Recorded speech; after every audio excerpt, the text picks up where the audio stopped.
Thanks for watching. Don't forget to like, comment, share and subscribe to Mufti Tariq Masood, famous scholar. الحمد لله نحمده ونستعينه ونستغفره ونؤمن به ونتوكل عليه ونعوذ بالله من شرور أنفسنا ومن سيئات أعمالنا من يهده الله فلا مضل له ومن يضلل فلا هادي له ونشهد أن لا إله إلا الله وحده لا شريك له ونشهد أن محمدا عبده ورسوله صلى الله تعالى عليه وعلى آله وأصحابه وبارك وسلم تسليما كثيرا كثيرا أما بعد فأعوذ بالله من الشيطان الرجيم بسم الله الرحمن الرحيم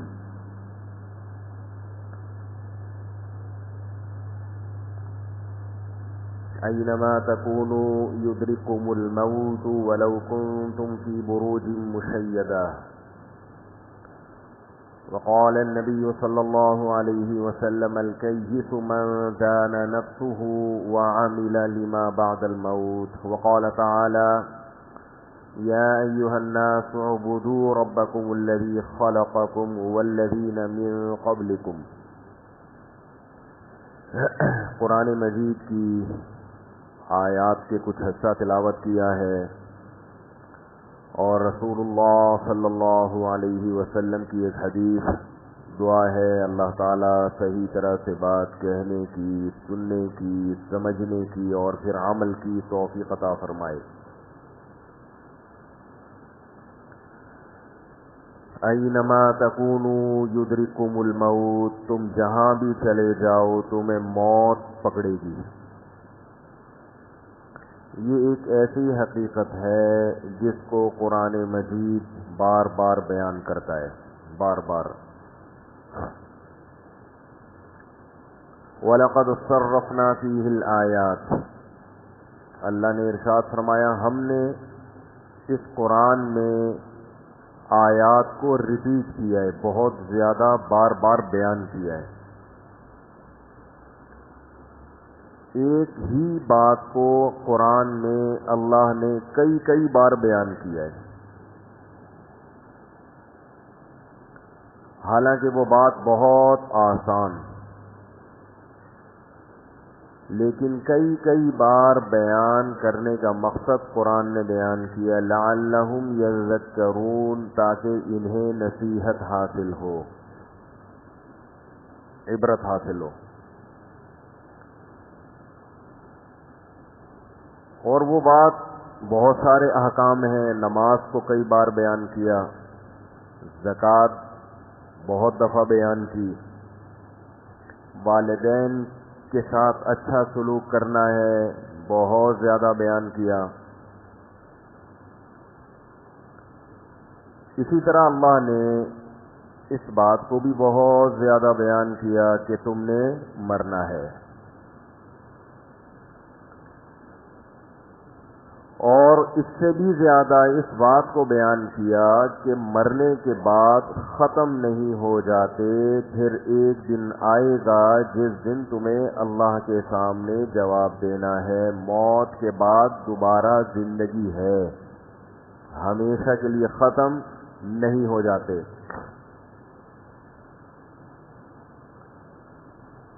یہ بار بار ایک ہی بات کو اللہ دہراتے ہیں. نبی صلی اللہ علیہ وسلم نے بھی بار بار اس مضمون کو دہرایا. اللہ نے جو کہا فرمایا. حضرت عائشہ رضی اللہ تعالی عنہا سے کسی نے پوچھا کہ آپ صلی اللہ علیہ وسلم کے اخلاق کیا تھے؟ تو آپ نے فرمایا کہ کیا تم نے قرآن پڑھا ہے؟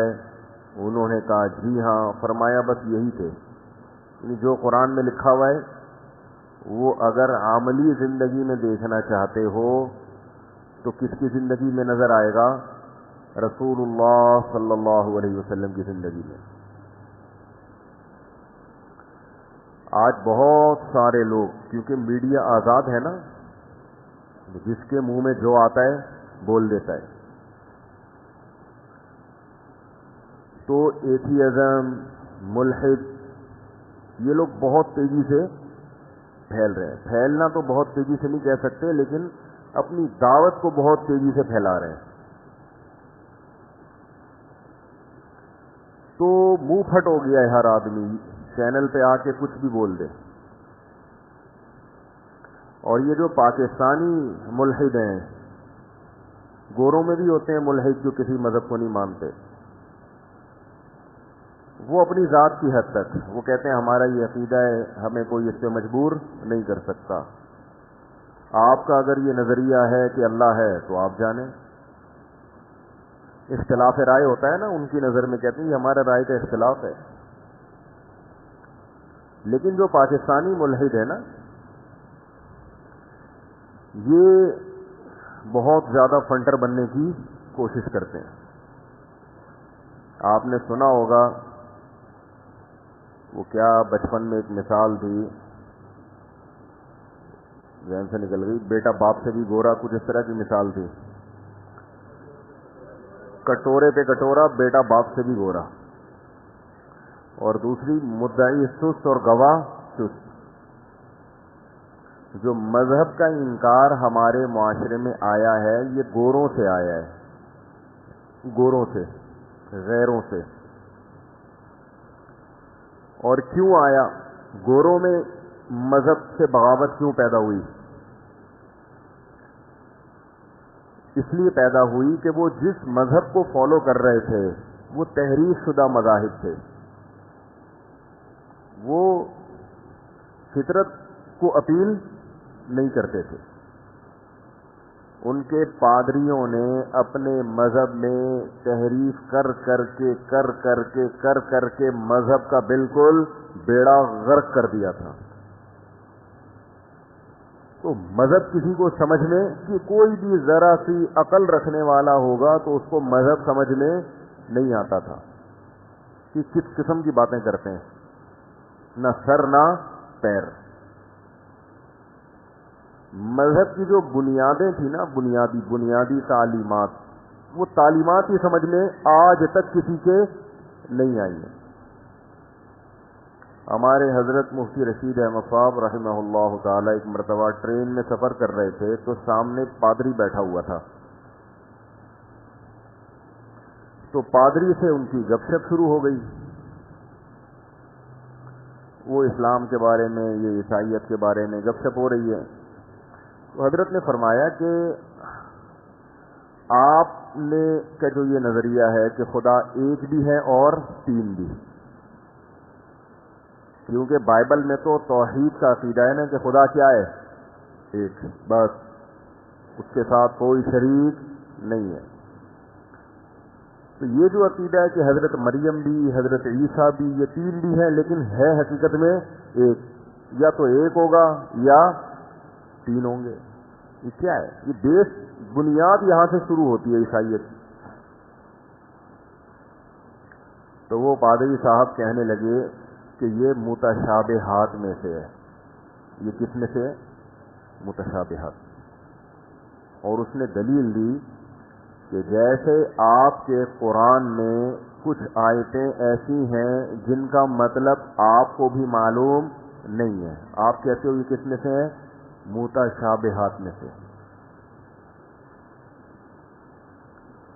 جیسے قرآن میں اللہ کے لیے پنڈلی کا لفظ استعمال ہوا، قرآن میں اللہ کے لیے ہاتھ کا لفظ استعمال ہوا، حدیث میں بھی کہ اللہ کے دو ہاتھ ہیں اور دونوں کیا ہیں؟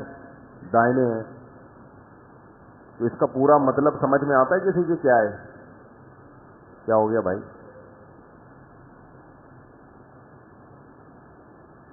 الف لام میم متشابہات میں سے ہے نا، اس کا مطلب سمجھ میں آتا ہے بھائی؟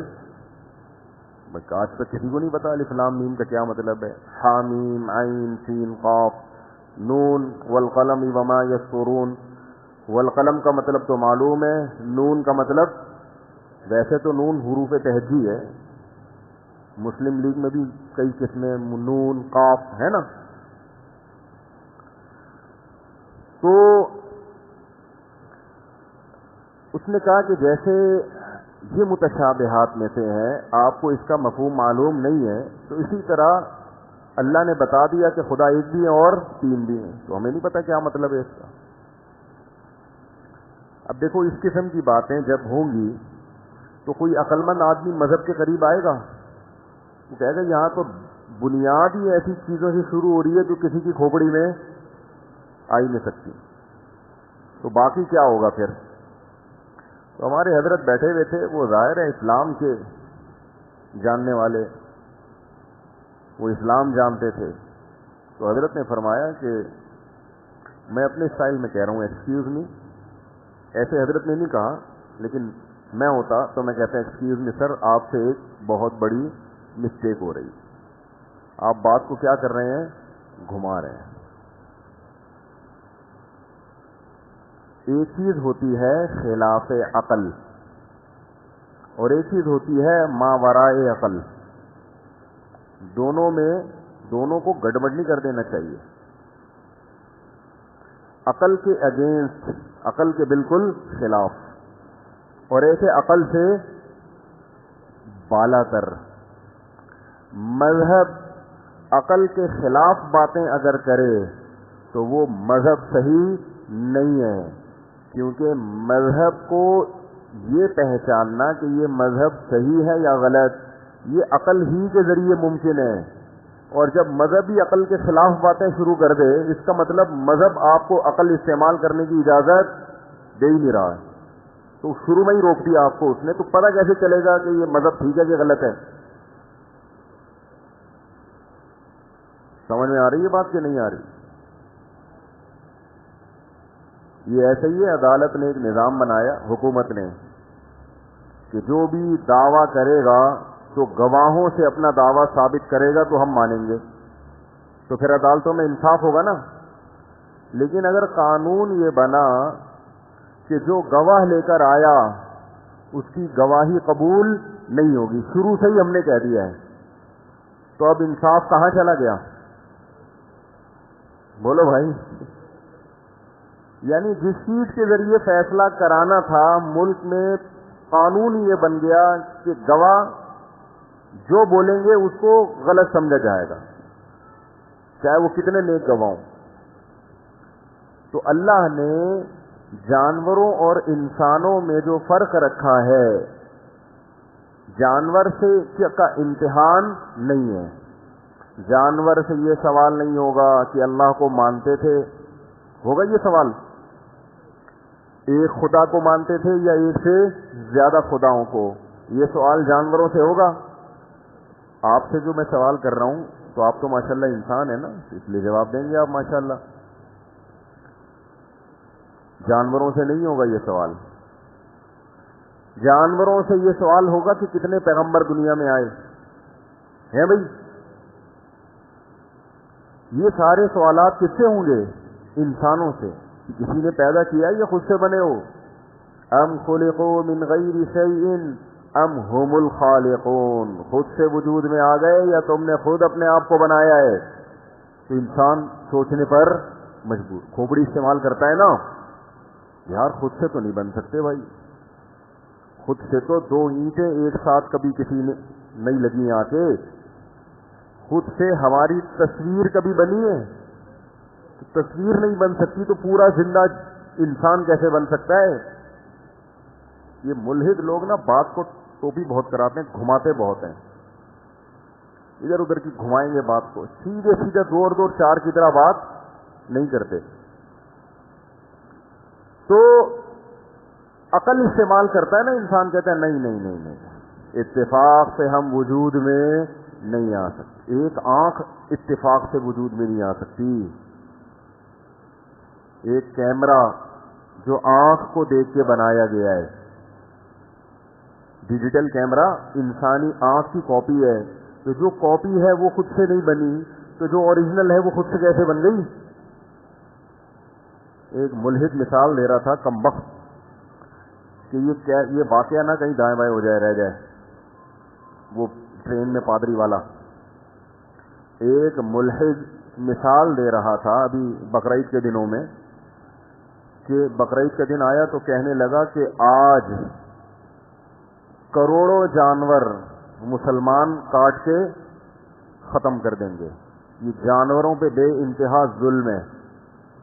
اور کہنے لگا ایک طرف کہتے ہیں کہ رسول نے بتایا کہ ماں سے 99 گنا زیادہ اللہ کو محبت ہے, اور دوسری طرف کروڑوں جانوروں کو بولو بھائی ہلاک کر دیں گے, ختم کر دیں گے.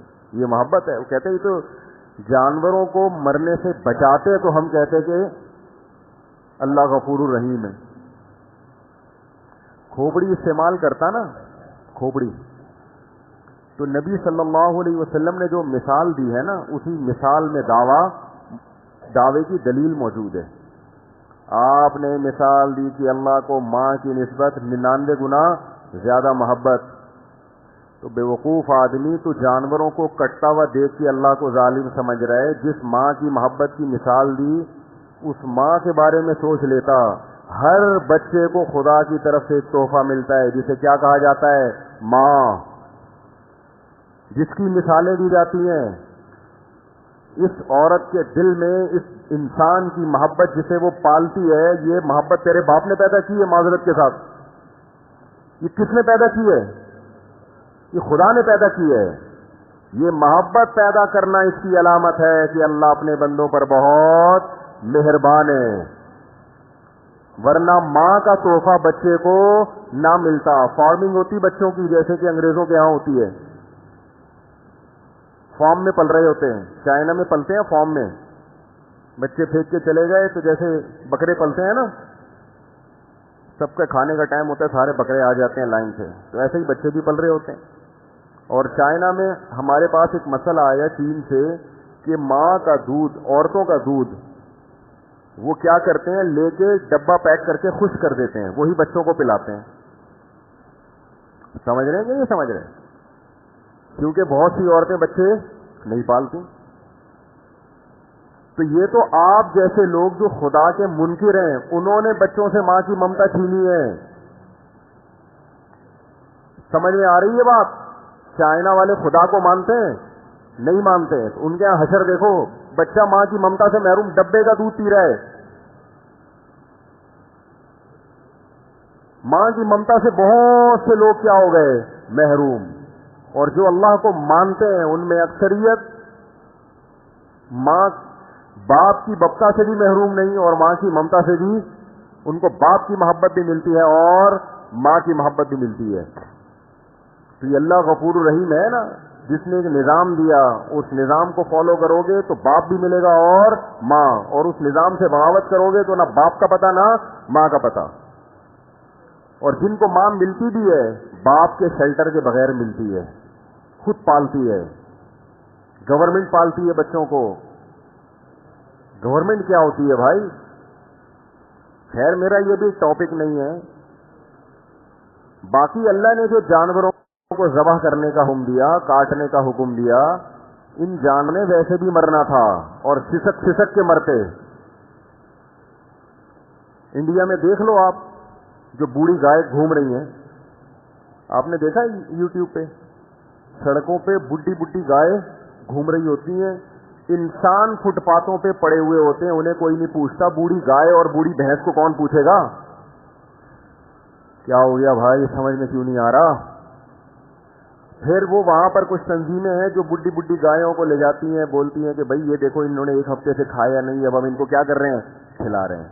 تو وہ ایک گائے کی خدمت ہو جاتی ہے, باقی پتہ نہیں کتنی گائیں اور بھینسیں سسک سسک کے بولو بھائی مر جاتی ہیں. یہ تو اللہ کا بہت بڑا احسان ہے ان جانوروں پر بھی کہ جوانی میں ہی اللہ انہیں کٹوا دیتا ہے. اور دوسری بات یہ کہ اللہ کا جو بنایا ہوا نظام ہے وہ سب کے لیے ہے.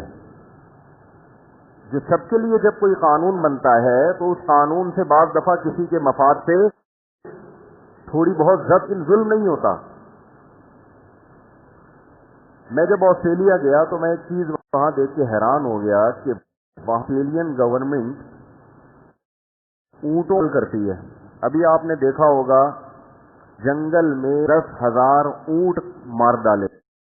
جنگلات میں ہیلی کاپٹر کے ذریعے فائرنگ کر کے کتنے اونٹ قتل کر دیے؟ بولو نا بھائی کیا ہو گیا یار؟ 10,000 اونٹ. تو اب آپ یہ کہہ سکتے ہو کہ آسٹریلیا کی جو گورنمنٹ ہے وہ ظالم ہے، بول سکتے ہو؟ بولنا ہے تو یہ جو محترم ملحد بنا رہے ہیں نا آسٹریلیا میں جا کے یہ بولے کہ آسٹریلیا کی گورنمنٹ کیا ہے؟ ظالم. اور 10,000 اونٹ کو فائر کر کے، اب یہ سارے فائر ان کے دماغ میں تھوڑی جا کے لگے ہوں گے، بہت سے دائیں بائیں لگے ہوں گے جس سے جانور تڑپا ہوگا، بہت سے ایسے ہوں گے جو گر گئے ہوں گے اور پھر پتہ نہیں کتنے دن بعد تڑپ تڑپ کے مرے ہوں گے. تو میں نے وہاں لوگوں سے پوچھا کہ بھائی یہ آسٹریلیا میں پہلی بات اونٹ کہاں سے آئے، اور آئے تو اتنے زیادہ کہ فائر کر کر کے مارا جا رہا ہے ان کو، اور مارنے کی ضرورت کیا پیش آ گئی؟ تو وہاں لوگوں نے بتایا، مقامی لوگوں نے، کہ بہت عرصہ بلوچستان سے آسٹریلین گورنمنٹ، جب گوروں کی حکومت تھی انڈیا میں، بلوچستان سے اور کچھ پشاور وغیرہ سے پختون بھائیوں کو یہاں لے کر آئے، کام بام کے لیے ٹھیکے دیے ان کو کچھ کام کے، تو وہ لوگ اپنے ساتھ اونٹ بھی لے کر آئے. اس وقت تھوڑے سے اونٹ لائے تھے جو بہت تھوڑے لوگوں کی ضرورت تھی، تھوڑے سے اونٹ آئے. اب دنیا میں جہاں بھی اونٹ ہیں وہاں اونٹ کے کھانے والے بھی ہول سیل کے حساب سے موجود ہیں. یہاں اونٹ جب آئے تو یہ بلوچ لوگ یا یہ پشتون لوگ، یہ جب ان کے ٹھیکے مکمل ہوئے، کام مکمل ہوا تو واپس چلے گئے. اونٹوں کو یہ اپنے ساتھ لے جا نہیں سکتے تھے، خرچہ بہت آ رہا تھا. شروع میں تو شپ کے ذریعے آ گئے ہوں گے نا اونٹ، اب لے جانا مشکل، تو انہوں نے وہیں جنگلوں میں چھوڑ دیے. تو وہ اونٹ کی نسل اتنی اسپیڈ سے بڑھی ہے، اتنی اسپیڈ سے کہ جنگل کے جنگل ان اونٹوں نے کھانا شروع کر دیے. اور آپ کو پتا ہے آسٹریلیا کا رقبہ اتنا زیادہ ہے کہ آپ کی سوچ، یعنی ان کے پاس جنگلوں کی کمی بالکل بھی نہیں ہے.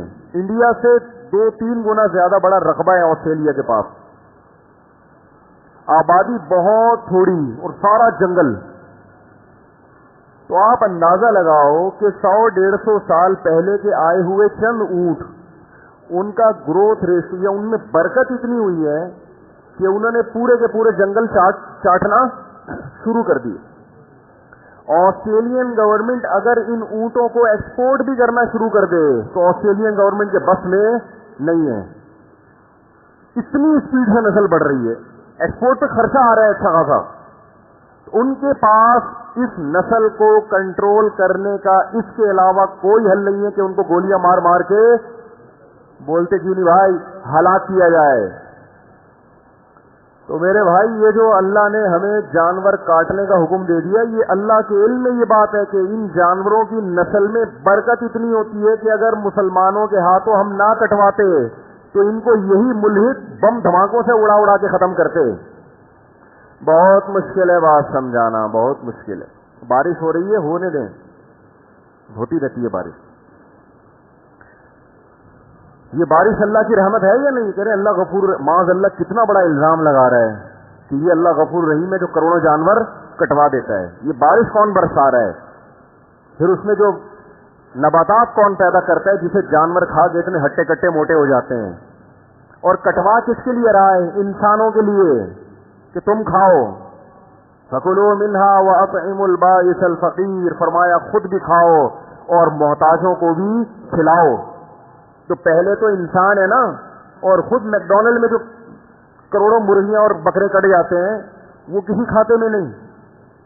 اس کا اشکال اس نے یہ کیا کہ ہاں مجھے پتا ہے، لوگ اس اشکال کا جواب دیتے ہیں کہ اتنے کروڑوں جانور تو ویسے بھی گوشت کھانے کے لیے کٹ جاتے ہیں. یہ پرانا اعتراض ہے. یہ کیا ہے؟ یہ پرانا اعتراض ہے. پھر آگے چلا گیا تو پرانا اعتراض ہے تو نا، اعتراض چاہے پرانا نوا ہو کہ پرانا ہو. پنجابی میں یہی کہتے ہیں نا، پرانے کو کیا بولتے ہیں؟ پرانا. کہ نوا ہے کہ پرانا ہے؟ تو اعتراض ہے نا بھائی جان، کیا یہ پرانا اعتراض ہے؟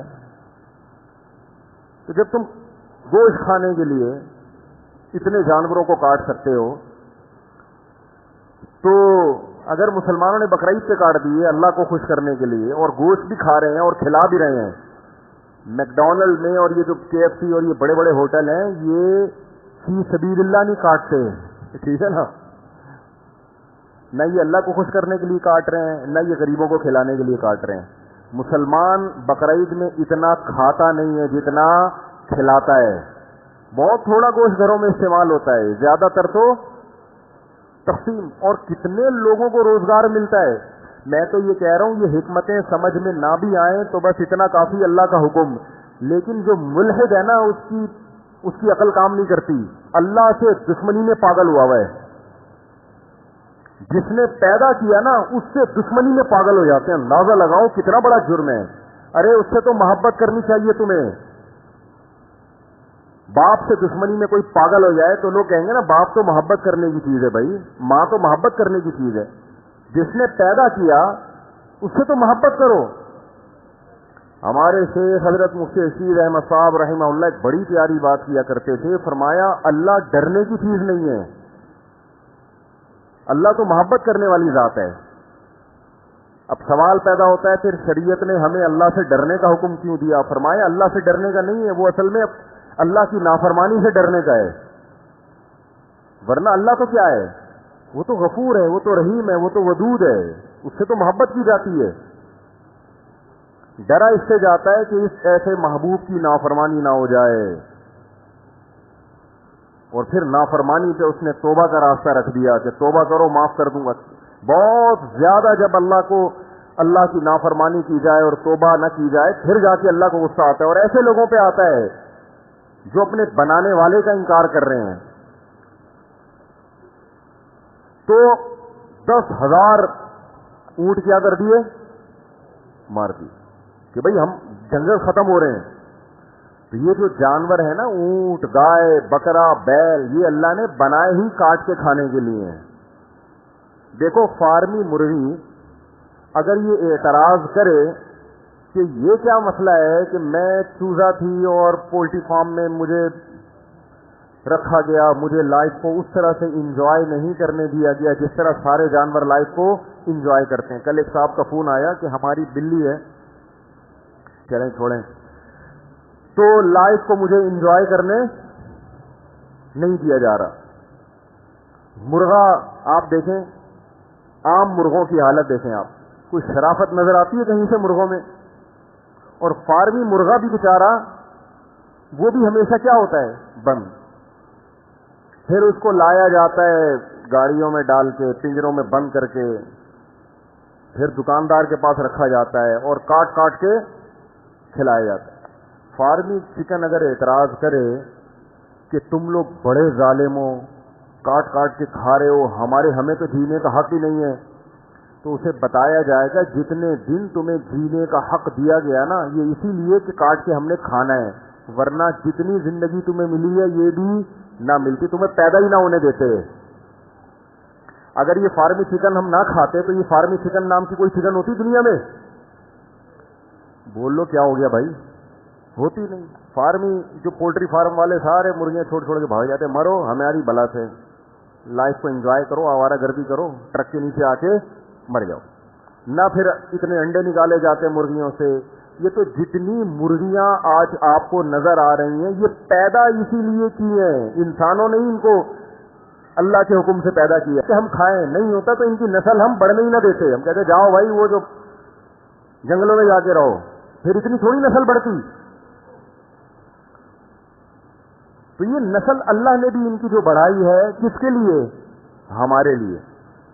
پھر اعتراض یہ کرتے ہیں کہ کاٹتے بھی مسلمان ایسے خطرناک طریقے سے ہیں کہ جانور کو تکلیف ہو، خون نکلتا ہے نا اس کا، ذبح کرتے ہیں، بھئی یہاں سے مارو یا گولی مار دو سر میں۔ تو یہ بھی اللہ غفور الرحیم ہے، اس لیے اللہ نے حکم دیا کہ جانور کو یہاں سے کاٹو۔ اس لیے اللہ غفور الرحیم ہے کہ وہ کہتا ہے جانور کو یہاں سے کاٹنے میں کچھ تکلیف ہوگی، لیکن انسان گندا گوشت کھائے گا خون والا، جس میں بیماریاں بھی ہیں اور جو ناپاک بھی ہے، تو انسان پر رحمت کا تقاضا یہ ہے کہ جانور کو تھوڑی سی تکلیف دے دی جائے لیکن انسان کو گوشت پاکیزہ کھلایا جائے. تو غفور الرحیم ہے تبھی کاٹنے کا حکم دیا, ذبح کرنے کا حکم دیا. نہیں آ رہی بات میرا خیال ہے. دیکھو جو رحم دل ہوگا اسے ایک طرف بھوکا انسان نظر آئے گا, ایک طرف بھوکا کتا, دونوں بھوک سے مر رہے ہیں. تو رحم دل کتے کو کھلائے گا یا پہلے انسان کو کھلائے گا؟ اس لیے کہ کتے کو وہ تکلیف نہیں ہوگی جو انسان کو, کیونکہ انسان شعور والا, انسان میں شعور زیادہ ہے, اسے تکلیف کا احساس زیادہ ہوتا ہے. میں ایک دلچسپ بات آپ کو بتاؤں کہ اللہ نے ہمیں یہ جن حلال جانوروں کے ذبح کرنے کا حکم دیا, ان پر یہ لوگ اعتراض کرتے ہیں کہ بقرعید میں کروڑوں جانور کاٹ دیتے ہو, لیکن چائنا میں جو کتے بلیاں جس طرح بے دردی سے قتل کر کے کھائے جا رہے ہیں, اور وہ اسی لیے کھا رہے ہیں کہ چائنا والے اللہ پر ایمان نہیں رکھتے. اگر وہ اللہ پہ ایمان رکھتے تو کیا کتے کو, زندہ کتے کو کھولتی ہوئی کڑھائی میں ڈالنے کی ہمت کرتے؟ بولتے کیوں نہیں بھائی؟ نہیں کرتے. یہ ملحد ہیں وہ لوگ, الحاد کا شکار ہے چائنا کے لوگ, خدا کو نہیں مانتے, جس کی وجہ سے جانور پہ ذرہ برابر بھی رحم نہیں آتا. زندہ کتا اٹھا کے کڑھائی میں ڈال دیتے ہیں. جو خدا پر ایمان لائے گا وہ یہ جرم نہیں کرتا. دیکھو گورا یہ جرم نہیں کرتا, اور وہ بھی مارتے ہیں جانوروں, اس طرح نہیں مارتے کہ زندہ کڑھائی میں ڈال دیں. کیوں؟ اہل کتاب ہیں, کسی نہ کسی درجے میں خدا پر ایمان رکھتے ہیں. اللہ کو اگر لغت سے نکال دو گے تو درندے بن جاؤ گے. کتوں کو پھینکا جا رہا ہے جلتی ہوئی کڑھائی میں, زندہ جلایا جا رہا ہے. مرغا جو ہے نا, مرغا زندہ کھولتے ہوئے پانی میں ڈال دیتے ہیں. آپ دیکھ لیں یوٹیوب پہ ویڈیو پڑی ہوئی ہے, زندہ کھولتے ہوئے پانی میں زندہ مرغا ڈال دیا جاتا ہے صرف اس لیے کہ اس طرح سے اس کے پر نکالنا آسان ہے. کیا گزرتی ہے جانور کے اوپر. اور یہ بھی عجیب بات آپ کو بتاؤں کہ جو حلال جانور ہیں ان میں شعور کم ہوتا ہے, انہیں کٹنے کا احساس زیادہ نہیں ہوتا. جو حرام جانور ہیں نا, کتا بلی, ان کے ذہین ہوتے ہیں, ان میں شعور زیادہ ہوتا ہے. آپ ایک جانور کے سامنے دوسرے جانور کو ماریں, اس جانور کو احساس ہو جاتا ہے کہ میرے ساتھ کچھ غلط ہونے والا ہے. یہ بھی ظلم ہے. ہم یہاں اجتماعی قربانیوں میں دیکھتے ہیں 100 گائے کھڑی ہوئی ہیں. ایک گائے لا کے ذبح کرو اسی کے سامنے, دوسری گائے کو ذرا بھی ہوش, بولو بھائی, نہیں, وہ اپنا اسی طرح دم ہلا رہی ہے. اسے نہیں پتا کہ میری بہن کے ساتھ کیا ہو گیا, کٹ گئی, کلابازیاں کھا رہی ہے. اس میں اتنا شعور نہیں ہے, وہ دم ہلا رہی ہے. بڑے لائف کو انجوائے, وہ کہہ رہی پتہ نہیں کیا ہو رہی ہے. اسے آپ پانی پلاؤ پیے گی, کھانا کھلاؤ کھائے گی. کوئی ایک آدھ ہوتی ہے جو بدک جاتی ہے, لیکن نارملی ایسا نہیں ہوتا. آپ ایک کتے کے سامنے دوسرے کتے کو ماریں, دوسرے کتے کو احساس ہو جائے گا کہ اگلا نمبر میرا ہے. وہ جس بے دردی کے ساتھ, جس درد کے ساتھ چیختا ہے, انسان کو ترس آتا ہے اس کتے کے اوپر. یقین نہ آئے آپ, یہ یوٹیوب پہ بین ہونے کی بات ہو رہی ہے نا, یوٹیوب پہ بھی ہمارے سپریم کورٹ کے نے شوشہ چھوڑا ہے کہ یوٹیوب کو کیا کر دیا جائے, بین. سے کہتے ہیں بیٹھے بیٹھے نا کوئی نہ کوئی شری چھوڑ دو, امت کو ایک نئی بحث میں ڈال دو. بھائی سوچو پہلے 100 دفعہ کہ بول کیا رہے ہو. ایجوکیشن کا ایک واحد راستہ سوشل میڈیا رہ گیا ہے. کچھ بھی دیکھنا ہو بھائی یوٹیوب پہ ڈالو, کیا ہے. حتیٰ کہ اب تو لوگوں نے ذبح کے طریقے یوٹیوب پہ ڈالنا شروع کر دیے ہیں. بیوی بھاگ گئی واپس کیسے آئے گی, یوٹیوب پہ ڈالو. بہت سے لوگوں نے اپنے تجربے شیئر کیے ہوتے ہیں. ہر چیز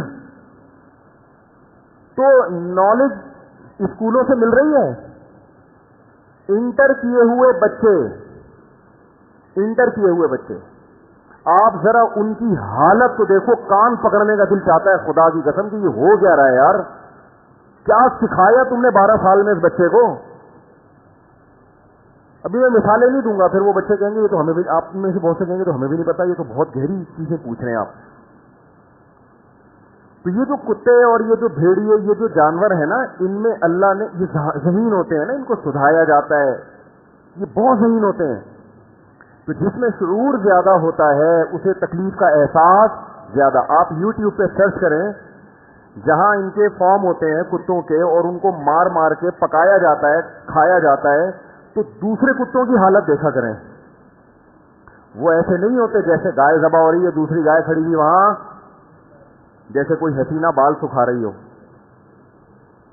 تو کسی نے کہا نا دور سے دیکھا حسینائیں بال سکھا رہی ہیں, قریب گئے تو پتہ چلا کہ بھینسیں دم ہلا رہی ہیں. دور سے دیکھا کہ انڈے ابل رہے ہیں, پتہ چلا گنجے اچھل رہے ہیں. جب قریب جا کے دیکھا تو بچپن میں ایسے چٹکلے سنتے رہتے تھے ہم. تو آپ جا کے دیکھیے جو ایک کتے کو وہ مار رہے ہیں دوسرے کی کیا حالت ہوتی ہے. اسے پتا ہوتا ہے کہ اگلا نمبر میرا, وہ پہلے ہی تڑپ رہا ہوتا ہے. بندروں کا مغز کھایا جاتا ہے دنیا میں, زندہ بندر کا مغز کھایا جاتا ہے. جب بندر کو لایا جاتا ہے نا مغز کھانے کے لیے, بندر کو یہ احساس ہوتا ہے کہ میرے ساتھ ظلم ہونے والا ہے. وہ چیخ رہا ہوتا ہے, اس کی چیخ پہ انسان کو ترس آتا ہے, رونا آتا ہے. ہمارے ہاں جانور بیچارے کو آخری دم تک نہیں پتا ہوتا کہ ہو کیا رہا ہے. تبھی گلے پہ چھری نہ چلے چھوڑ دینا, اٹھ کے پھر وہ اسی طرح مچھلیاں شروع کر دے گا. اسے نہیں احساس ہوگا کہ یہ ہونے اور کیا والے میں. جب تک چھری چل نہیں جاتی اور بلڈ نکلتا نہیں ہے اس وقت تک اسے احساس نہیں ہوتا. یہ تو اللہ کی رحمت ہے, وہ اپنے بندوں سے محبت کرتا ہے, مخلوق سے محبت کرتا ہے. اسی لیے اس نے حکم دیا ایسے جانوروں کو کاٹو جن میں شعور نہیں ہے, انہیں مرتے دم تک پتہ نہ ہو کہ میرے ساتھ کیا ہو رہا ہے. اور کاٹو بھی اس طریقے سے کہ گوشت اس کا صاف ستھرا ہو جائے, بدبو سے بھی پاک ہو جائے, بیماریوں, کیونکہ اللہ انسانوں کے ساتھ بھی رحم کرتا ہے, تمہیں بھی پاکیزہ گوشت کھانے کو ملے. تو لیکن خدا کا انکار کرنے والوں کے پاس سوچنے سمجھنے کے لیے کھوپڑی نہیں ہے, تبھی اللہ نے جہنم کی آگ رکھی ہے ان کے لیے. تو کہاں سے کہاں بات چلی گئی. میں وہ پادری کا واقعہ سنا رہا تھا کہ پادری نے کہا کہ آپ کے قرآن میں بھی تو متشابہ آیتیں ہیں. قبر کا عذاب عقل میں آتا ہے؟ نہیں آتا نا, مانتے ہیں تو یہ بھی متشابہ ہے. تو اس نے کہا اسی طرح ہمارے ہاں بھی اللہ کے بارے میں یہ کہا گیا ہے کہ 3 بھی ہیں اور 1 بھی. سمجھ میں نہیں آ رہا, کوئی بات نہیں, متشابہات میں سے ہے. سوال تو سمجھ میں آ رہا ہے نا. حضرت نے اس کا جواب دیا نا جو میں آپ کو دے رہا ہوں کہ کچھ چیزیں خلاف عقل ہوتی ہیں اور کچھ چیزیں عقل سے بالا تر ہوتی ہیں. مذہب ایسی باتیں کرتا ہے جو عقل سے بالا تر ہیں, بلکہ آیا ہی ایسی باتیں کرنے کے لیے جہاں تک عقل نہ پہنچ سکے, کیونکہ ہر جگہ عقل پہنچی تو مذہب کی ضرورت کیا تھی. ایسی باتیں کرتا ہے جو آپ کی مینٹل اپروچ سے اوپر کی ہیں. ایسی بات کبھی نہیں کرے گا جو عقل کے خلاف ہیں. عقل کے خلاف وہ بات ہوتی ہے جو عقل کے دائرے میں آتی ہے اور پھر عقل فیصلہ کرتی ہے یہ 100% غلط ہے, وہ بات عقل کے خلاف ہے. اور کچھ باتیں ایسی ہیں جو عقل سے بالا تر ہیں. مثال کے طور پر آپ کسی سے کہیں کہ 2 اور 2 5 ہوتے ہیں, تو یہ بات عقل سے بالا تر ہے, یہ عقل کے اگینسٹ ہے, بالکل خلاف ہے, عقل کے خلاف. اس لیے کہ ہر آدمی کو پتا ہے 2 کا عدد کتنا ہوتا ہے, اور جب 2 اور 2 ہوں گے تو یہ ہر پاگل سے پاگل کی عقل میں یہ بات آتی ہے کہ ان کو جب آپ جمع کریں گے تو جواب 4 آئے گا, 5 نہیں آ سکتا. 5واں آیا کہاں سے؟ چیزیں تو 2 اور 2 پڑی ہوئی ہیں, تو 5 کہاں سے ہو گئی؟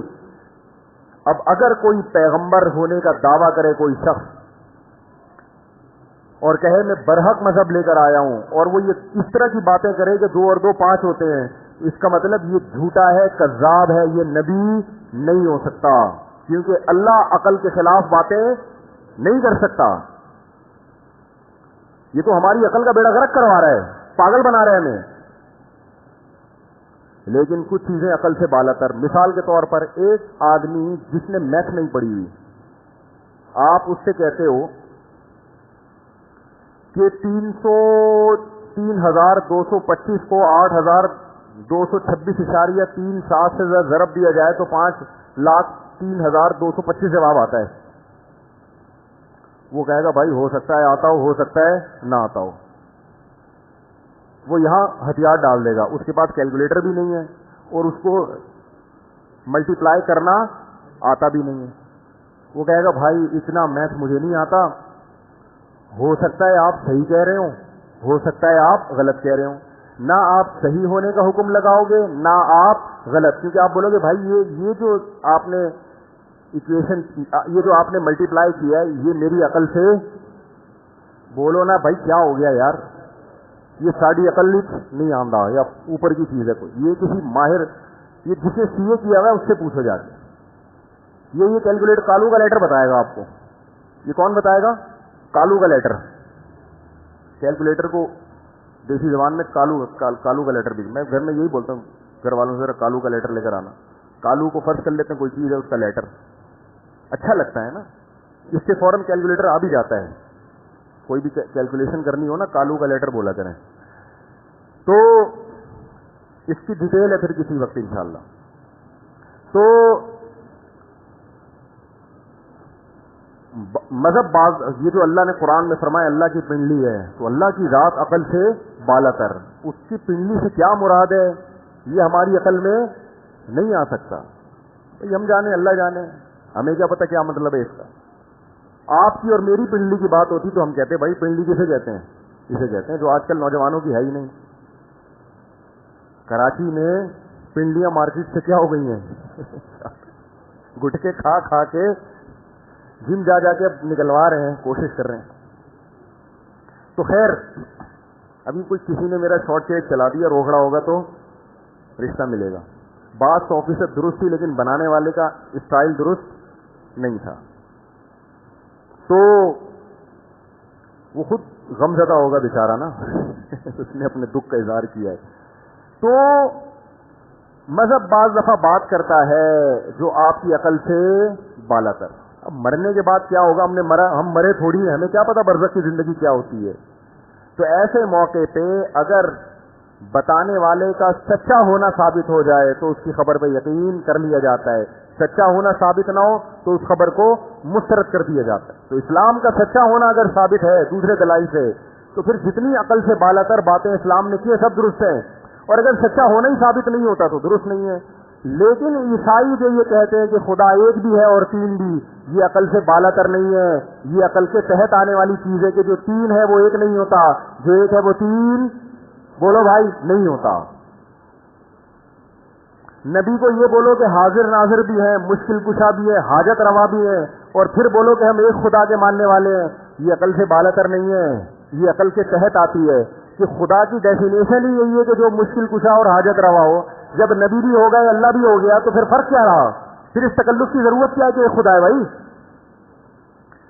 نہیں آ رہی بات میرا خیال ہے. تو یہ عقل سے بالا تر نہیں ہے, یہ سب باتیں کھوپڑی میں, ہر پاگل سے پاگل کی کھوپڑی میں آتی ہیں, اور وہ کہتا ہے یہ نہیں ہو سکتا. معبود کی ڈیفینیشن کیا ہے؟ معبود جس کا علم بھی کامل اور جس کی قدرت بھی کامل, اور یہ قرآن سے ثابت ہے معبود کی یہ ڈیفینیشن. تو یہ علم اگر آپ اللہ کے سوا کسی اور کو دے دیں, یہ قدرت کسی اور کو دے دیں, اس کا مطلب آپ نے اس کو اللہ کے ساتھ شریک کر لیا. پھر آپ 100 دفعہ کہیں ہم شرک نہیں کرتے, بھائی کر تو رہے ہو. ایک آدمی چپکے سے جاتا ہے, لاکر کھول کے پیسے چرا کے لاتا ہے, آپ کہہ رہے ہیں بھائی تم چوری کرتے, کہہ رہے ہیں میں چوری نہیں کرتا. کئی دفعہ پکڑا گیا, وہ کہہ رہے ہیں میں چوری نہیں کرتا. تو بھائی یہ کیا کر رہا ہے؟ کہہ رہے یہ چوری تھوڑی ہے, یہ تو خفیہ طریقے سے کسی کے مال اٹھا کے لے کے جا رہا ہوں میں. تو اٹ از کالڈ چوری. اس کو کیا کہتے ہیں بھائی؟ اسی کو تو چوری کہتے ہیں. کہہ رہے نہیں یہ چوری نہیں ہے. تو پھر اس سے پوچھا جائے گا چوری کسے کہتے ہیں؟ کہہ رہے تو چوری اسے کہتے ہیں کہ چپکے سے جاؤ, لاکر کھولو, مال نکال کے لے آؤ, اس کو چوری کہتے ہیں. کہتے بھائی تو یہی تو کر رہا ہے. کہہ رہے نہیں میں یہ تھوڑی کر رہا ہوں, میں تو چپکے سے جا رہا ہوں, لاکر کھول رہا ہوں, پیسے نکال کے لا رہا ہوں. تو مشرک جو ہے نا, مشرک وہ اسی قسم کے ٹوپی ڈرامے قیامت تک گھماتا رہے گا. مشرک سے آپ پوچھیں کہ حاجت روا مشکل کشا کون ہے؟ کہ اللہ ہے. نبی بھی ہے, کہہ رہے ہاں نبی بھی حاجت روا ہے, مشکل کشا ہے. تو بھائی یہ تو شرک ہے. نہیں یہ شرک نہیں ہے. بھائی شرک کسے کہتے ہیں؟ بھائی اللہ کے ساتھ کسی کو شریک کرنا. تو تم اللہ کے ساتھ شریک تو کر رہے ہیں, ہم شریک تو نہیں کر رہے. ہم تو نبی کو کہہ رہے ہیں حاجت روا مشکل کشا. تو بھائی حاجت روا مشکل کشا جب بول دیا تو یہی تو شرک ہے. نہیں یہ شرک نہیں. اچھا پھر شرک کسے کہتے ہیں؟ بھائی شرک کسے کہتے ہیں کہ اللہ کے ساتھ کسی کو شریک کرنا. گھماتا رہیں گے قیامت تک, کھوپڑی پاگل ہو جائے گی آپ کی, پاگل ہو جاؤ گے. ابے تو بھائی یہی تو کر رہے ہو. تو کہہ رہے نہیں ہم یہ تھوڑی کر رہے ہیں. پھر کیا کر رہے ہو؟ ہم تو یہ کہہ رہے ہیں نبی حاجت روائیں مشکل کشائیں. وہی ہو جائے گا. ایک چٹکلا سناتا ہوں. ٹیلی ویژن کے جو انٹرویو لینے والے ہوتے ہیں نا, ان کو بھی ہر جگہ گھسنے کا شوق ہوتا ہے. تو ایک گیا کسی قربانی والے کے پاس نا, یہ بھی بکرا منڈی جاتے ہیں, لوگوں سے پوچھتے ہیں یہ کتنے کی, بلا وجہ نا اپنے وہ بزنس بڑھانے کے لیے. تو ایک سے پوچھا کہ یہ جو بکرا ہے, ایک کالا بکرا تھا, ایک کیا تھا سفید, یہ جو بکرے ماشاءاللہ تم یہ ان کو کیا کھلاتے ہو؟ اس نے پوچھا, وہ تپا ہوا تھا, صبح سے انٹرویو دے دے کے تھک گیا تھا. اس نے کہا کون سے بکرے کو؟ اس نے کہا کالے والے کو. اس نے کہا لوسن کھلاتا ہوں. کہا یہ سفید والے کو؟ اس نے کہا اس کو بھی لوسن کھلاتا ہوں. اچھا ان کو نہلاتے ہو؟ کہا کالے والے کو یا سفید والے کو؟ کہا کالے والے کو. کہ ہاں نہلاتا ہوں. اور سفید والے کو؟ کہ ہاں اس کو بھی نہلاتا ہوں. اچھا ان کو ٹہلنے کے لیے لے کے نکلتے ہو, کہ تھوڑی واکنگ کرواتے ہو ان کو؟ ہاں کالے والے کو یا سفید والے کو؟ پھر کالے والے کو کرواتا ہوں. سفید والے کو؟ ہاں اس کو بھی کرواتا ہوں. تو گھما رہا ہے نا. تو وہ تپ گیا نا, غصہ آ گیا اس کو, کمبخت تو جب دونوں کا ایک جیسے سارے کام کر رہا ہے تو یہ فرق تو نے کیوں رکھا ہوا ہے کہ کالا والا سفید والا؟ کہتے اصل میں کالا والا میرا ہے نا. کہہ رہے سفید والا؟ کہہ رہے وہ بھی میرا ہے. وہ بھی کس کا ہے؟ وہ بھی میرا ہے. یہی حال جو باطل لوگ ہوتے ہیں نا, وہ بات کو کیا کرتے ہیں, سوال کچھ پوچھو جواب کچھ اور ملتا ہے, گھما گھما کے. تو یہی آج عیسائیت دنیا میں کر رہی ہے کہ صدیاں گزر گئیں, ان سے اس سوال کا جواب حل نہیں ہوا کہ خدا ایک بھی ہے اور تین بھی. حالانکہ جو تین ہوتا ہے وہ ایک نہیں ہوتا, جو ایک ہوتا ہے وہ تین نہیں ہوتا. یہ کوئی ماں وراء العقل بات نہیں ہے, یہ عقل کے اندر آنے والی بات ہے. تو ہمارے حضرت جو بیٹھے ہوئے تھے نا پادری کے ساتھ, تو پادری نے کہا کہ حضرت نے جب یہ بحث کیا نا, فرمایا یہ متشابہات میں سے نہیں ہے, یہ کھوپڑی میں آنے والی چیزیں ہیں. تو اس نے کہا میں نے اس عقیدے کو سمجھانے کے لیے پوری ایک کتاب لکھی ہے, میں آپ کو وہ کتاب بھیجوں گا. حضرت نے فرمایا جو کتاب کا مصنف سامنے بیٹھا ہوا ہے وہ تو سمجھا نہیں پا رہا, کتاب پتہ نہیں کیا سمجھائے گی. تو وہ پھر آخر میں کہتا ہے آپ کا تعلق علماء دیوبند سے تو نہیں ہے؟ انہوں نے کہا ہم تو ان کی خاک کے برابر ہیں. اس نے کہا ایسی گہری باتیں یہ پادری کے الفاظ ہیں. اس نے کہا ایسی گہری باتیں وہی کرتے ہیں. کھوپڑی میں آ رہی ہے بات؟ اس نے کہا ایسی گہری باتیں وہی لوگ کرتے ہیں. ہمارے پاس ایک اہل حدیث آئے, مجھ سے کہنے لگے کہ حدیث میں آتا ہے کہ روزہ رکھنے سے انسان میں شہوت کم ہوتی ہے. حدیث میں آتا ہے نا جو نکاح کی طاقت نہیں رکھتا وہ روزے رکھے. ایسے ہی ہے نا, جب وہ روزے رکھے گا تو خواہش کیا ہو جائے گی, کم ہو جائے گی. کہہ رہے ہم تو دیکھتے ہیں روزہ رکھنے سے خواہش کم ہونے کے بجائے بڑھتی ہے. وہ اہل حدیث سے میرے دوست ہیں, اچھی گپ شپ ہے ان سے. میں نے کہا دیکھو بھائی, حدیث پڑھو مطلب ہم سے پوچھا کرو معذرت کے ساتھ, ہم سے مراد علماء سے. میں نے اس سے کہا یعنی بڑے علماء سے, کیونکہ ہم پھر انہی سے پوچھتے ہیں. میں نے اس سے کہا حدیث کے الفاظ ہیں فعلیہ بالصوم, علیہ بالصوم, فلہ ان تصوما نہیں ہے کہ اسے چاہیے کہ روزے رکھے, یا فل یصم بھی نہیں ہے کہ اسے چاہیے کہ روزے رکھے ہی, یہ نہیں ہے. بلکہ حدیث کے الفاظ ہیں علیہ. علی عربی میں بلاغت کا اصول ہے, جس نے بلاغت پڑھی اسے پتہ ہے علی ضرر کے لیے آتا ہے, نقصان کے لیے. علیہ بالصوم, اتنے روزے رکھے کہ اس کی باڈی کو نقصان ہونا شروع ہو جائے. اتنی کثرت سے رکھنے پڑیں گے روزے. 2-4 روزوں سے تو صحت اور اچھی ہو جاتی ہے, جو کولیسٹرول پگھل گیا اور بلڈ کا سرکولیشن اور زیادہ بڑھ گیا اور فٹ فاٹ ہو گئے, تبھی الٹا گناہ کے اور خیالات آنا شروع ہو گئے. میں نے کہا بھائی اتنے روزے رکھو کہ یہ جو لال, وہ ماشاءاللہ بڑے سرخ ٹماٹر کی طرح بیان سنتے ہیں, ہو سکتا ہے سن رہے ہیں ایسے. میں نے کہا لال سرخ ٹماٹر کی طرح ہوئے ہو, نہ شادی کرتے ہو اور نہ روزے رکھتے ہو, گنوا کے روزے رکھو. کہہ رہے ہیں پھر کیا ہوگا؟ میں نے کہا پھر یہ ہوگا کہ آپ کے اندر یہ جو خواہش بڑھی ہوئی ہے نا یہ کم ہو جائے گی. اچھا پھر کیا ہوگا؟ میں نے کہا پھر یہ ہوگا کہ یہ کم جب ہو جائے گی, پھر کہتا ہے پھر, میں نے کہا پھر جب آپ روزے چھوڑو گے تو پہلے سے زیادہ صحت مند ہو جاؤ گے اور زیادہ بڑھ جائے گی. کہہ رہے تھے یہ حدیث میں تو آتا ہے روزے رکھنے سے کم ہوتی ہے خواہش, تو یہ حل تو نہ ہوا. میں نے کہا یہ حل ان لوگوں کے لیے ہے جو رشتہ تلاش کر رہے ہوں, جب تک بیوی نہ ملے اس وقت تک روزے رکھیں, جیسے ہی بیوی مل جائے روزے رکھنا چھوڑ دیں. یہ آپ جیسے لوگوں کے لیے, وہ تو میرے دوست سے بے تکلف, میں نے کہا آپ کے لیے نہیں ہے کہ جن کا فی الحال 1.5-2 سال تک شادی کا پروگرام ہی نہیں ہے, ان کے لیے یہ پیکیج نہیں ہے. کہ 1 سال تک روزے تھوڑی رکھے گا. میں نے کہا اتنے رکھ لیے تو پھر تو ہونے کے بعد بھی کچھ اللہ معاف فرمائے کہ ایسا نہ کچھ مسئلہ کھڑا ہو جائے کہ کلپ بنا دیتے ہیں لوگ فوراً, بڑا ڈر لگتا ہے ایسی باتیں کرتے ہوئے. 1-1.5 سال تک روزہ رکھ کے غائب ہی ہو گیا پھر تو جو حلال نکاح اس کی چاہت بھی ختم ہو جائے گی, اتنی صحت خراب ہو جائے گی. تو میں نے کہا یہ جو حدیث ہے نا, اس میں 2 پوائنٹ ہیں. نمبر 1, یہ ہر ایک کے لیے نہیں ہے, یہ اس کے لیے جو رشتہ تلاش کرنے میں لگا ہوا ہو. اسے پتا ہے کہ بھائی 2 مہینے 3 مہینے بعد رشتہ مل جائے گا. اس کے لیے نہیں ہے جس کا نکاح کا فی الحال پروگرام ہو ہی نہیں. اور دوسرا, اور عمل بھی ایسے کہ دبا کے روزے رکھنے ہیں, علیہ بالصوم علی ضرر, باڈی کو نقصان ہو جائے. تو خیر کیا بات چل رہی تھی, کہاں سے کہاں چلا گیا میں. یہ گھڑی صحیح ہے کیا؟ اچھا, تو بات کہاں سے شروع ہوئی تھی؟ نہیں علماء دیوبند سے نہیں, اللہ ایک ہے نا. نہیں یار, یہ بات جو دنیا کے مسافر خانہ سے شروع ہوئی تھی.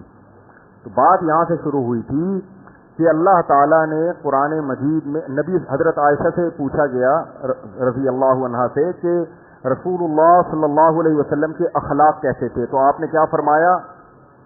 قرآن, یعنی چلتا پھرتا قرآن. اب آپ مجھے بتاؤ, قرآن پہ عمل کرنا آسان ہے؟ لوگ کہتے ہیں نا مشکل ہے. جس پیغمبر نے سب سے پہلے خود قرآن پہ عمل کر کے دکھایا ہو, یہ عمل خود اس پیغمبر کے نبی ہونے کی دلیل ہے کہ اپنی تعلیمات کو سب سے زیادہ خود فالو کر رہے ہیں, سب سے زیادہ خود. تو انہی تعلیمات میں قرآن نے چونکہ بار بار یہ بات کہی ہے کہ دنیا مسافر خانہ ہے, دنیا دل لگانے کی جگہ نہیں ہے, تو اس پر سب سے پہلے عمل کس نے کیا؟ رسول اللہ صلی اللہ علیہ وسلم نے. آپ نے دنیا کو ایسا مسافر خانہ سمجھ کے بتایا, دکھایا کہ آج ہمارے لیے اس بارے میں نبی کو فالو کرنا بہت مشکل, ایسا دنیا کو مسافر خانہ سمجھا. حضرت عمر رضی اللہ تعالی عنہ جاتے ہیں رسول اللہ صلی اللہ علیہ وسلم کے پاس. تو آپ کے جسم مبارک پر چٹائی کے نشانات, کھجور کی چھالیں ہوتی تھیں, کوئی گدا نہیں, کوئی نرم بستر نہیں. اور جب گھر کا سامان دیکھا تو ایک چمڑے کا مشکیزہ پیالہ لٹکا ہوا ہے پانی پینے کے لیے. یہ کل کائنات. تو حضرت عمر فرماتے ہیں میں اپنی آنکھوں پہ قابو نہیں رکھتا. میں نے عرض کیا یا رسول اللہ, کیسر و کسرا جو اللہ کے نافرمان ہیں, جو خدا کو نہیں مانتے, ان کے تو محلات اور صبح و شام ایسو عشرت میں, اور آپ سید الانبیاء تمام پیغمبروں کے سردار, آپ کا یہ حال. تو آپ دیکھیں نبی نے جواب کیا دیا. ہمارا کوئی مرید آئے ہمارے پاس اور ہماری غربت دیکھے, اور میری تو غربت نہیں الحمدللہ, اللہ کا دیا بہت کچھ ہے, فرض کریں غریب ہوتا میں اور کوئی مرید آتا, مفتی صاحب یار آپ کے گھر میں یہ ٹوٹی ہوئی چارپائی, آج کسی پیر کے گھر میں کوئی مرید چلا جائے نا, آپ کے گھر میں صوفہ نہیں, چٹائی پہ بیٹھیں گے, ویسے تو بڑے بڑے سفر ہو رہے ہیں, تو میں فوراً رو پڑوں گا نا, اپنے اس مرید سے پھوٹ کے گلے مل کے رو پڑوں گا. بھائی کیا بتائیں یار, یہ تو بس دنیا ہے جو دیکھ رہی ہے ہمیں چمکتا ہوا, اندر کے حالات تو آج تمہیں پتہ چلے ہیں, اور بس کیا کریں بھائی, اب کسی کو بتا بھی نہیں سکتے. سفید پوش, یہی تقریریں ہو جائیں گی نا. میں کر نہیں رہا یہ تقریریں, مثال دے رہا ہوں, کہیں آپ گلے مل کے مجھ سے رونا شروع کر دیں. بھائی بند کریں نا 2 منٹ کے لیے. تو پھوٹ کے رونا پیر ایسے ہی کرتے ہیں, جاہل پیر جو ہوتے ہیں نا. پھر بس کیا کریں, بس اب یہی ہے کہ بھائی اللہ کی طرف سے صبر کرنا چاہیے. آخر میں تقریر جھاڑوں گا کہ دنیا مسافر خانہ ہے, ایسے ہی ہوگا نا. کیا کریں, صبر کریں. اور آپ جیسے جب نالائق مرید ہوں گے تو پھر یہی ہوگا. بزمان حال یہ بھی کہہ رہا ہوں گا اس کو میں, ہمارے نبی صلی اللہ علیہ وسلم نے یہ نہیں کیا جیسے آپ کسی کے غم میں اس کے ساتھ شرکت کریں تو اس کو بھی رونا آ جاتا ہے. بھائی کسی کا بچہ مر گیا, وہ بیچارے کو 2-3 دن کے بعد صبر آیا, آپ گئے گلے مل کے رونے لگے, تو پھر اس کو دوبارہ رونا آتا ہے نا تھوڑی دیر کے لیے. تو بھائی کوئی ہم ہوتے, غربت میں پڑے ہوئے ہوتے, صبر کر کے بیٹھے ہوئے ہوتے ہیں. کوئی مرید آ کے روتا تو آنسو بہاتا, یار آپ کی یہ حالت, تو 4 آنسو ہمارے بھی اس موقع پہ نکل جاتے. اپنا غم یاد آ جاتا نا. نبی صلی اللہ علیہ وسلم کو یہ نہیں کہ آپ کی بھی آنکھوں سے آنسو ٹپکنا شروع ہو گئے کہ عمر تم نے میرا غم یاد دلا دیا, واقعی میں اس غربت میں. نا نا نا نا نا نا نا. آپ صلی اللہ علیہ وسلم نے حضرت عمر سے فرمایا, تو اتنا عقل مند ہو کے ایسی باتیں کر رہا ہے, تجھ سے یہ توقع نہیں تھی, تجھے کیا ہو گیا؟ بجائے غمزدہ ہونے کے آپ صلی اللہ علیہ وسلم حضرت عمر سے کہہ رہے ہیں تم جیسا عقل مند ایسے کر رہے ہیں, تمہیں کیا ہو گیا؟ کیا تمہیں پتہ نہیں ہے ہمارے لیے آخرت اور ان کے لیے دنیا؟ تو یہ تو اللہ نے جتنا ہمیں دے دیا یہ بھی بہت ہے, ہم تو آخرت کی امیدیں لگا کے بیٹھے ہوئے ہیں. پھر آپ نے فرمایا میری مثال اس مسافر کی سی ہے جو سفر میں ہو اور درخت کے نیچے کچھ دیر آرام کرنے کے لیے لیٹ گیا ہو. تو ہم تو کچھ دیر یہاں آئے ہیں لیٹنے کے لیے, 2 نوالے بھی مل جائیں بہت ہے. یہ تھا دنیا کو مسافر خانہ سمجھنے کا تصور. اور آپ صلی اللہ علیہ وسلم کو اللہ نے پیشکش کی کہ احد پہاڑ سونے کا بنا دوں. فرمایا کہ نہیں اے اللہ, میں یہ چاہتا ہوں ایک وقت پیٹ بھر کے ملے شکر ادا کروں, ایک وقت بھوکا رہوں تو صبر کروں. دیکھو جب تک بھوک نہیں لگتی کھانے پہ شکر کی توفیق نہیں ملتی. ایک وقت بھوکا رہے گا پھر ملے گا تو شکر ادا کرے گا. ہم شکر کیوں ادا نہیں کرتے؟ 3 ٹائم توند بھرتے ہیں, ہم نے بھوک اور پیاس دیکھی نہیں ہے, اس لیے ہمیں ہری ہری سوچ رہی ہے کہ بحریہ ٹاؤن میں مکان کیوں نہیں ہے, میری گاڑی کیوں نہیں ہے, میرا یہ کیوں نہیں, وہ کیوں نہیں, بچے سٹی اسکول میں کیوں نہیں پڑھ رہے, بچوں کی فیسیں کیوں نہیں آ رہی, کیونکہ توند ہماری طبیعت کے ساتھ بھری ہوئی ہے. غریب کے یہ مسائل نہیں ہوتے. غریب کہتے روٹی مل جائے, روٹی پیٹ بھر جائے بہت ہے. کیا بتائیں یار, واقعات بہت ہیں. بھی نماز کے بعد جو بیٹھنا چاہیں بیٹھ جائیں, 2-4 واقعات بتاؤں گا انشاءاللہ جس سے تھوڑی سی عبرت کی آنکھیں کھلیں گی کہ مارکیٹ میں ہو کیا رہا ہے. اللہ حفاظت فرمائے ہماری. سبحانک اللہم وبحمدک نشہد ان لا الہ الا انت نستغفرک ونتوب الیک. چلیں بھائی, ایک تو ماشاءاللہ کراچی میں بارشیں خاندانی ہو رہی ہیں, بڑی خوشی ہوتی ہے. پنجاب والے یہ باتیں سن کے حیران ہوتے ہیں کہ بارش سے کراچی والے اتنا مستی میں کیوں آئے ہیں.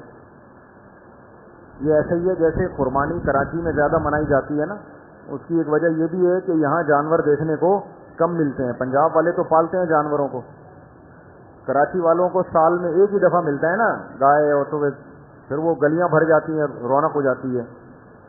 تو بالکل یہاں بارش کم دیکھنے میں آتی ہے, پنجاب میں تو ہوتی رہتی ہیں.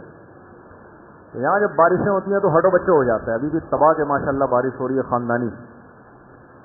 وہ الگ بات ہے کہ گٹر ابلتے ہیں اور کیچڑ اور گاڑیاں ماشاءاللہ تیرتی ہوئی جا رہی ہیں, بائکیں تیر رہی ہیں. وہ تو ہماری گورنمنٹ کا قصور ہے نا. بعض دفعہ نا میں جذباتی ہو جاتا ہوں یہ حالات دیکھ کے جو گٹر ابل رہے ہیں, اور یہ نا دل چاہتا ہے حکومت کے خلاف الٹے ہاتھ سے بددعا کرے آدمی بیٹھ کے, جنہوں نے کراچی کا بیڑا غرق کیا. کر نہیں رہا ہوں بددعا, لیکن دل چاہتا ہے. یہ دعا تو مانگنی چاہیے کہ اے اللہ جب سے پاکستان بنا ہے اس وقت سے اب تک جس نے کراچی کا بیڑا غرق کیا ہے تو اس کو ہدایت دے, ہدایت کے قابل نہیں ہے تو تو اس کا بیڑا غرق کر دے. ہمارا اتنا پیارا شہر غریب کی ماں جسے کہا جاتا ہے کہ ایسی کی تیسی کر کے رکھی ہوئی ہے. میں گیا ہوں پنجاب میں مختلف جگہوں پہ, ایسا صاف ستھرے سڑکیں بنی ہوئی, حرام خوری سے فرصت ملے تو یہ باتیں سمجھ میں آئیں گی نا. نہیں یاری بات چھوڑو, رہنے دو. ادھر کسی, میں اب نام نہیں بتاؤں گا, عہدہ بھی نہیں بتاؤں گا, وہ تو ایک ہو تو آدمی نام لینا. لوگ کہتے ہیں کھل کے نام لو نا ڈنگے کی چوٹ پہ. تو کھل کے نام کا مطلب ہے 2-4 نہیں ہے باقی سب ہیں. کس کس کا نام لے بھائی آدمی. 1947 سے شروع کرے آدمی تو سارا مغرب یعنی 4 گھنٹے تو نام لینے میں نکل جائیں گے. تو ایک غریب کا نام لوں گا, بولے گا بھائی میں نے مفتی صاحب کوئی قرضہ لیا ہوا ہے آپ سے جو آپ نے میرا نام لیا باقیوں کا نہیں لیا, تو اس لیے کسی کا بھی نہیں لیتا. میں ہول سیل کے حساب سے چل رہا ہے حساب کتاب. تو وہ یوٹیوب پہ کسی ٹی وی کا چینل ہے یوٹیوب پہ نا, وہ دکھا رہے ہیں کہ گاڑیاں بہہ رہی ہیں, الٹی ہو گئی ہیں گاڑیاں, رکشے الٹے چل رہے ہیں. میں نے اپنی بچی کو, چھوٹی بچی کو کل دکھایا. بچے تو دیکھتے نا کارٹون دیکھنا ہے, کارٹون بھی موبائل لے کے بیٹھو, بچے آ جاتے ہیں کچھ دکھائیں. تو میں کہہ رہا دیکھو بیٹا الٹا چل رہا ہے رکشا. وہ بیچارہ آگے چلانے کی پوری کوشش کر رہا ہے رکشے والا, مگر چل الٹا رہا ہے. یہ حکومت کی وجہ سے ہو رہا ہے. کہ رکشے الٹے چل رہے ہیں کراچی میں، تو گند بنا دیا ہے بھائی یہ. لیکن اس گندگی کے باوجود بھی یاد رکھو بارش اللہ کی بہت بڑی رحمت ہے. یہ نہ ہو تو پھر جو مصیبت ہوگی وہ بہت زیادہ. درخت ہرے بھرے ہو جاتے ہیں، زمین میں پانی آ جاتا ہے، کم از کم درخت تو دھل جاتے ہیں نا. جو چیز گورنمنٹ کے ہاتھ میں نہیں ہے وہ دھل جاتی ہے الحمدللہ. درخت حکومت کے ہاتھ میں نہیں ہے، دھل کے کیسے کھل جاتے ہیں. موسم کیسا اچھا ہو گیا ہے، ورنہ کیا گرمی میں تباہی ہوئی تھی. تو یہ بارش، ہم بچپن میں انگلش کا مضمون ہم نے یاد کیا تھا، rain is the blessing of God but it is a source of trouble for the people of Karachi. اس وقت اس کا مطلب نہیں پتا تھا، رٹے لگا لگا کے یاد ہوتے تھے. اب مطلب سمجھ میں آتا ہے. بلیسنگ آف گاڈ تو ہے لیکن سورس آف ٹربل ہے کراچی والوں کے لیے. لیکن یہ پھر بھی ٹربل وقتی ٹربل ہے.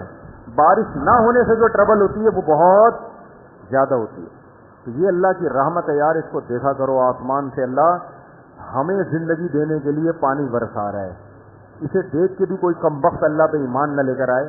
بس ہر چیز کی وہ اصل میں بادل اٹھتے ہیں، وہ اصل میں سورج سے پانی اٹھتا ہے. تو کیوں اٹھتا ہے؟ یہ نظام بنایا کیوں گیا ہے؟ اللہ سورج کو بولتا ہے کہ اس پانی کو پکاؤ، بھاپ بن کے اڑاؤ، اڑا کے کراچی والوں پہ برساؤ. اور اس میں اللہ کی رحمت یہ ہے کہ اس سے حکمرانوں کو گالیاں پڑتی ہیں، پھر اس سے اللہ خوش ہوتا ہے.